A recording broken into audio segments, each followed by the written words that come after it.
तो मूवी की स्टार्टिंग में हम लोकी को देखते हैं जो कॉस्मिक क्यूब के बारे में किसी से बात कर रहा होता है, क्योंकि वो कॉस्मिक क्यूब को जमीन पर ले जाकर कोई पोर्टल यानी रास्ता खोलने वाला था जिससे थैनोस की आर्मी यहाँ पर आ सके। और ये डील डन हो जाती है। अब हम शील्ड एजेंसी का सीन देखते हैं। वहीं पर कॉस्मिक क्यूब रखा गया था। अब वहीं पर एक हेलीकॉप्टर लैंड करता है जिसमें निक फ्यूरी होते हैं। वो अंदर आकर एक साइंटिस्ट से मिलते हैं तो उनको बताया जाता है कि कॉस्मिक क्यूब में से अजीब तरह की रेडिएशंस निकल रही हैं और कोई नहीं जानता ऐसा क्यों है। तभी वहाँ पर लोकी आ जाता है जो कि कॉस्मिक क्यूब को लेने आया होता है।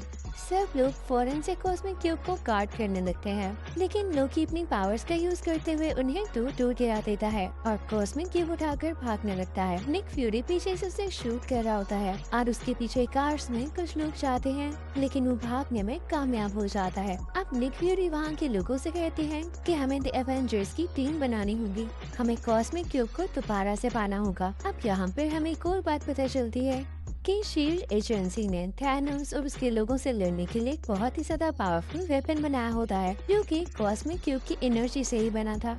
अब निक फ्यूरी सीधा कैप्टन अमेरिका के पास जाते हैं जो कि फर्स्ट एवेंजर है। निक फ्यूरी से सब कुछ बताते हैं कि कॉस्मिक क्यूब को चुरा लिया गया है और उसे वापस लाने में तुम्हारी हेल्प की जरूरत है। दूसरी तरफ हम नताशा को देखते हैं जो कि इंडिया जाकर हल्क को लाती है और उसे कहती है कि तुम्हें कॉस्मिक क्यूब के बारे में काफी नॉलेज है, तो हमें तुम्हारी मदद चाहिए ताकि हम उसको दोबारा से पा सकें। और उधर हम एक एजेंट को देखते हैं जो कि टोनी स्टार्क से इस बारे में बात करता है और अब ये भी एवेंजर्स की टीम में शामिल हो जाता है।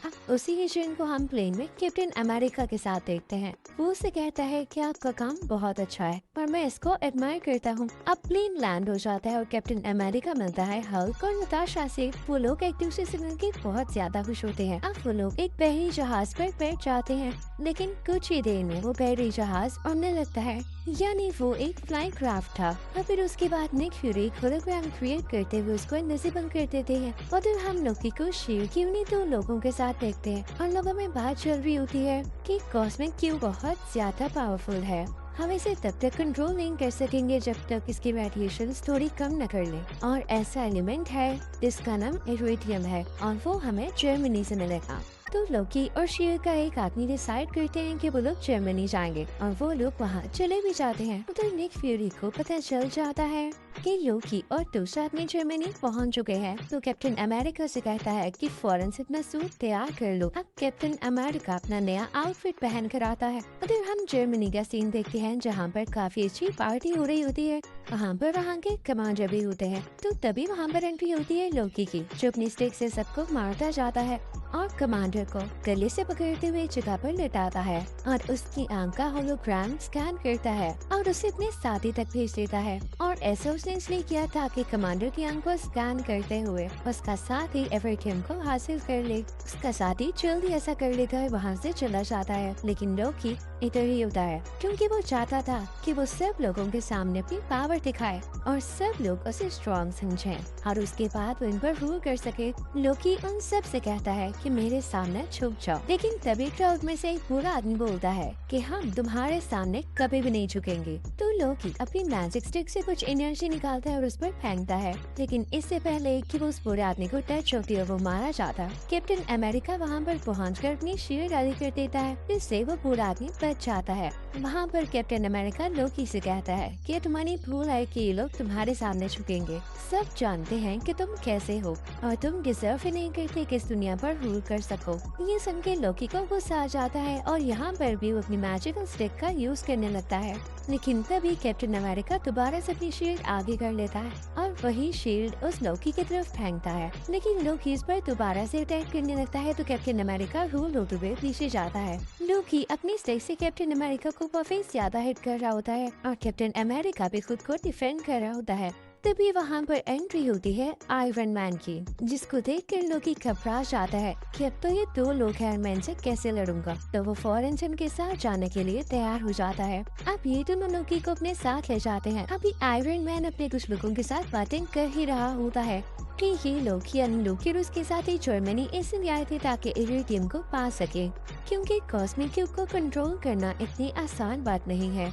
और सिर्फ यही नहीं, उसको एक्टिवेट करने के लिए या उसको यूज करने के लिए इन्हें बहुत सारे टेम्परेचर की जरूरत है। इतना टेम्परेचर उनको जर्मनी में मौजूद एक टावर पर मिलेगा। दूसरी तरफ हम लोकी को देखते हैं, जो कि यूं ही नहीं सरेंडर करके इस एयरक्राफ्ट में आया होता, बल्कि इसके पीछे भी उसकी बहुत बड़ी प्लानिंग होती है। वो इनफैक्ट इनकी एयरक्राफ्ट को डिस्ट्रॉय करने आया था ताकि एवेंजर्स के हाथ में कुछ भी ना रहे और वो यहाँ से सेफली एस्केप कर जाए। वो अपने साथी को ऑर्डर्स देता है, वो भी अपने साथियों को लेके इस एयरक्राफ्ट के पास एक और प्लेन में आ जाता है और फिर इस एयरक्राफ्ट के इंजन में एरो मारता है, जिससे उसमें आग लगने लगती है। इसकी वजह से पूरा का पूरा एयरक्राफ्ट नीचे गिरने लगता है, लेकिन आयरन मैन जाकर उस इंजन को संभालता है और उसे दोबारा से ऊपर करने की कोशिश करता है, जो कि बहुत हार्ड काम था। अब लोकी के साथ ही उस जगह जाते हैं जहाँ पर लोकी कैद था। उसका दरवाजा खोलकर उसे फ्री करवाने लगते हैं कि तभी वहाँ पर थोर आ जाता है। अब थोर उसी दरवाजे को तोड़ता हुआ अंदर जाता है, लेकिन लोकी फौरन से वहाँ पर आ जाता है और खुद बाहर निकलते हुए थोर को अंदर ही बंद कर देता है। इस बात का पता जब एजेंट को चलता है तो वही एडवांस वेपन निकालते हैं जो उन्होंने कॉस्मिक क्यूब की एनर्जी से बनाया होता है, और उससे वो लोकी की तरफ शूट करने ही वाले होते हैं कि तभी उनसे पहले लोकी उनके पीछे आ जाता है और पीछे से अपनी मैजिकल स्टिक उनके आर पार करते हुए उनको काफी जख्मी कर देता है। उधर हम नताशा को देखते हैं, जो कि लोकी के एक साथी को बहुत जोर से पंच मारती है, जिससे वो नीचे जमीन पर गिर जाता है। और उधर हम लोकी को यहाँ से एस्केप करता हुआ देखते हैं। वो टावर पर पहुँच जाता है और तो वहाँ पर मौजूद एक मशीन में उसने कॉस्मिक क्यूब लगा भी दिया था। उधर हम सब एवेंजर्स को एक साथ देखते हैं तो निक फ्यूरी उन्हें बताते हैं कि हमने अपने एजेंट को खो दिया है, जो कि कुछ देर पहले उसी स्टिक से जख्मी हुए। सब काफी उदास हो जाते हैं तो आयरन मैन कहता है हमें कैलिफोर्निया में मेरी इंडस्ट्री जाना चाहिए। अब ये सब लोग कैलिफोर्निया पहुंच जाते हैं, लेकिन पूरी बात ये होती है कि कॉस्मिक क्यूब की वजह से पोर्टल खोल दिया गया था और थानोस की सारी आर्मी यहाँ पे पहुंच जाती है। यहाँ पे सब एवेंजर्स एक साथ हो चुके होते हैं और हल्क भी गुस्सा करके अपने असली रूप में आ जाता है। इसके बाद वो साइमन की बस को एक पंच मारता है और उसे फौरन से डिस्ट्रॉय कर देता है। इससे काफी परेशान होते हैं कि पोर्टल को बंद कैसे किया जाए। तभी निक फ्यूरी को कुछ डायरेक्टर्स की कॉल आती है और वो कहते हैं कि अगर आप लोग इस पोर्टल को बंद नहीं कर पा रहे तो हमारे पास आखिरी ऑप्शन यही है कि हम इस पूरी सिटी को मिसाइल के साथ उड़ा दें और वो मिसाइल जल्द ही इधर आ रहा होगा। आप लोग अपनी जान बचा के रखिएगा। निक फ्यूरी ये बात आयरन मैन को बताते हैं। हमारे पास सिर्फ 2.5 मिनट्स हैं, यानी 2.5 मिनट है।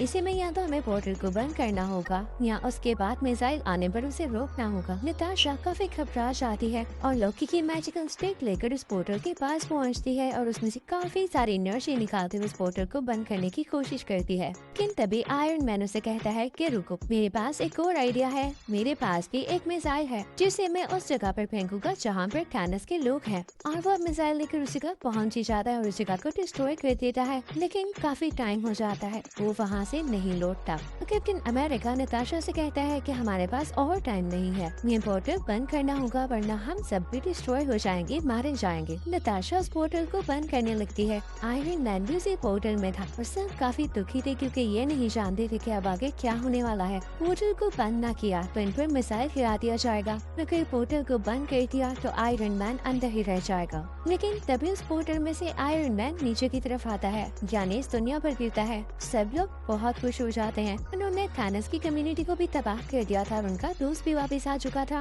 तो सब उन लोगों को काफी अप्रिशिएट करते हैं। अभी सब एवेंजर्स मिलकर उसी टोर तक जाते हैं जहाँ पर लोकी को पकड़ लिया जाता है। फिर हम देखते हैं कि टोर लोकी को लेता है और साथ कॉस्मिक क्यूब को भी उसे अपने साथ लेकर अपने रहने की जगह यानी एस्गार्ड तक पहुँच जाता है, जो कि हमने मूवी थोर में भी देखा था। तो इस मूवी ने एवेंजर्स के पार्ट 1 के एंडिंग सीन में हम देखते हैं कि एक आदमी थानोस से कह रहा होता है जमीन के लोग बहुत पावरफुल है, हम इनसे लड़ने के लिए और ज्यादा स्ट्रॉन्ग होना होगा। तभी यहाँ पर थानोस एक स्माइल पास करता है, यानी उस चीज के लिए भी तैयार है।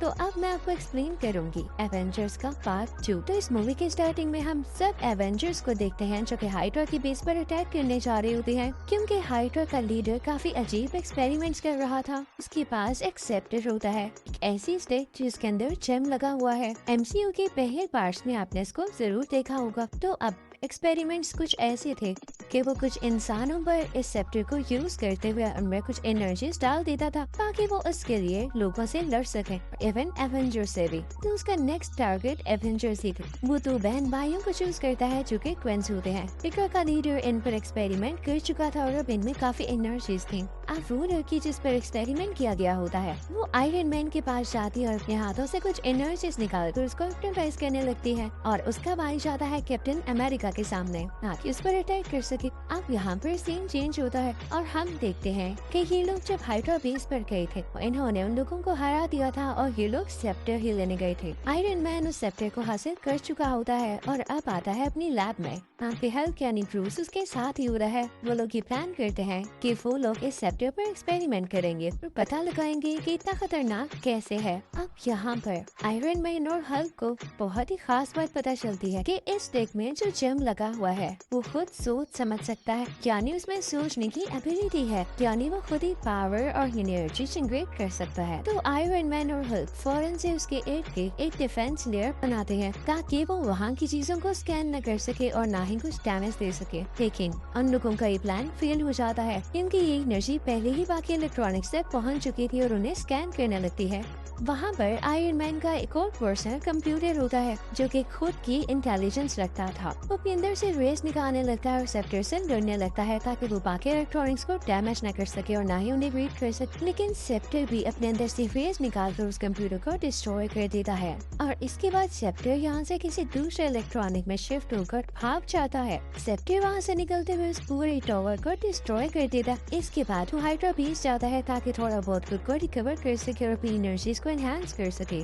यहाँ पे हम देखते हैं कि सेप्टर अपनी बॉडी को काफी ज्यादा ट्रांसफॉर्म कर चुका होता है और वो अब एक रोबोटिक फॉर्म में आ जाता है जिसका नाम है अल्ट्रॉन। अल्ट्रॉन उन्हीं ट्विंस के पास जाता है, उनसे कहता है कि तुम मेरी आर्मी में शामिल हो जाओ, हम आयरन मैन और बाकी एवेंजर्स के खिलाफ लड़ेंगे। तो वो ट्विंस भी फौरन से मान जाते हैं क्योंकि वो कहते हैं कि आयरन मैन ने मेरे पेरेंट्स की जान ली थी। अब ये लोग सीधा जाते हैं वेपन डीलर के पास जो कि बहुत ही ज्यादा एडवांस वेपन्स बनाया करता था। अल्ट्रॉन उससे अपने लिए भी वेपन बनाने का कहता है लेकिन वो उसे बहुत सारे पैसों की डिमांड करता है। अब अल्ट्रॉन के पास ये पावर थी कि वो किसी भी अकाउंट से पैसे निकाल कर इसके अकाउंट में ट्रांसफर कर सकता था, तो वो अभी भी ऐसे ही करता है। और वो जो चीज होती है उसका नाम वाइब्रेनियम होता है, वही मेटल जिससे कैप्टन अमेरिका की शील्ड बनाई गई है और ये बहुत ज्यादा स्ट्रॉन्ग है।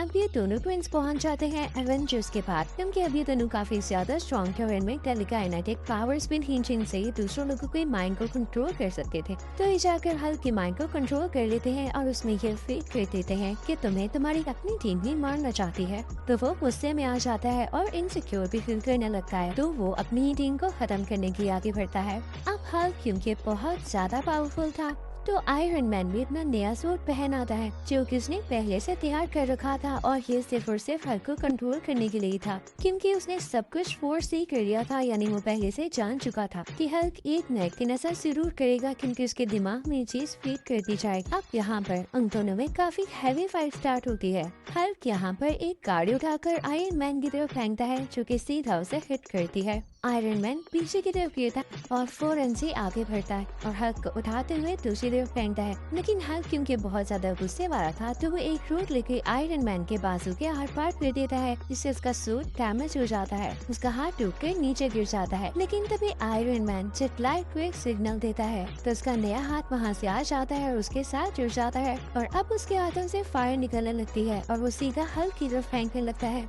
हल्क फौरन से उसकी तरफ बढ़ता है और उसे पंच मारने ही वाला होता है कि आयरन मैन उसका हाथ पकड़ लेता है और अब यहाँ पर दोनों ही एक दूसरे को रोकने की कोशिश कर रहे होते हैं और अब यहाँ पर आयरन मैन हल्क को जोर जोर से जमीन के साथ मारता है। यहाँ पर सब लोग काफी डर जाते हैं कि एवेंजर्स तो खुद ही से लड़ रहे हैं, हमारी क्या प्रोटेक्शन करेंगे। अब ये सारे एवेंजर्स और इनके लीडर्स डिसाइड करते हैं कि हम अपनी बेस चेंज कर लेंगे क्योंकि यहाँ के लोग अब इनको अच्छा नहीं समझते। ये लोग होकाई के घर जाते हैं जो कि इन्हीं का मेंबर था, लेकिन पिछले पार्ट में लोकी ने उसे अपना साथी बना लिया था। अब यहाँ पर थोर एक और आदमी से मिलता है। वो भी इन्हीं का मेंबर था और लोकी का साथी बन चुका था, जो उसे अपने पर किए गए अटैक के बारे में बताता, जो कि उन्हीं ट्विंस में से एक लड़की ने किया था। नेक्स्ट सीन में हम कोरिया को देखते हैं। वहाँ पर अल्ट्रॉन जाता है और एक लड़की से मिलता है। अल्ट्रॉन क्योंकि उसी जेम की पावर से बना होता है, तो वो चाहता था कि उसी जेम को एक बार दोबारा से यूज करके उसे वाइब्रेनियम के साथ मिलाकर और ज्यादा स्ट्रॉन्ग किया जाए। वो उस लेडी से कहता है कि तुम मेरी इस काम में मदद करो,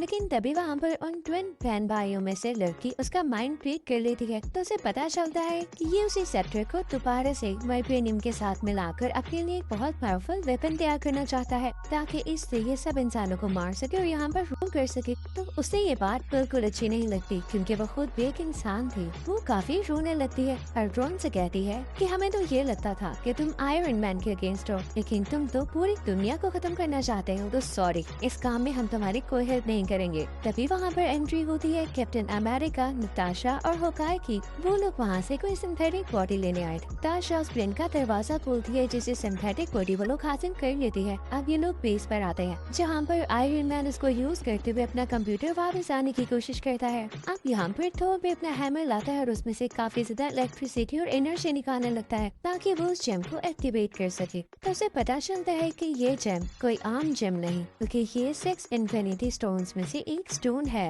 और तभी यहाँ पर जनरेट होता है एक और कैरेक्टर, जिसका नाम है विशन, और ये इसी स्टोन से बना है।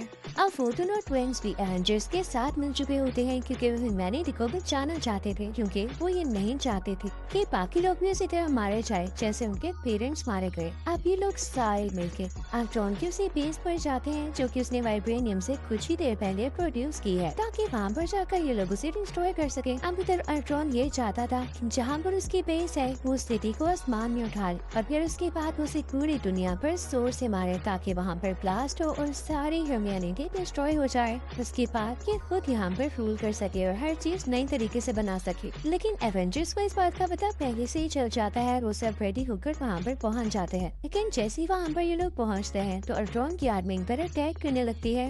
ये लोग उनको रुकने की कोशिश करते हैं, लेकिन तभी वहाँ पर निक फ्यूरी आ जाते हैं, जो उन पर फायरिंग शुरू कर देते हैं। इस लड़ाई में उन ट्विन बहन भाइयों में से उस भाई की जान चली जाती है। इसकी वजह से उसकी बहन को बहुत ज्यादा दुख होता है और वो रोने लगती है और ये डिसाइड करती है कि वो अल्ट्रॉन को मार डालेगी और उसे खत्म ही कर देगी। वो लड़की अल्ट्रॉन के पास जाती है, अपनी पावर्स का यूज करते हुए उसका दिल उसकी चेस्ट से बाहर निकाल लेती, जैसे उसने किसी फोर्स और अट्रैक्शन का यूज किया हो। उसमें इतनी पावर्स जो थी।